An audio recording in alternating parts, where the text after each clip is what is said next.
ప్రియ శ్రోతలు, దేవుని వాక్యమంతటా 12 గొప్ప చరిత్రాత్మక సంఘటనలు పేర్కొనబడినవి. 1.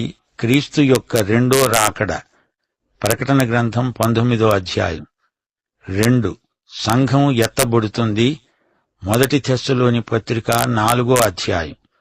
3. పరిశుద్ధాత్మ అవరోహణం అనగా రాకడ. అపొస్తల కార్యములు 2వ అధ్యాయం. 4. క్రీస్తు ఆరోహణం. మత్తయి సువార్త 28వ అధ్యాయం. 5. క్రీస్తు శిలువ మరణం.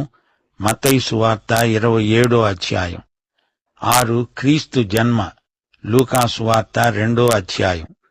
7. నూతన నిబంధన గ్రంథం ముగింపు. ప్రకటన 22వ అధ్యాయం. 8.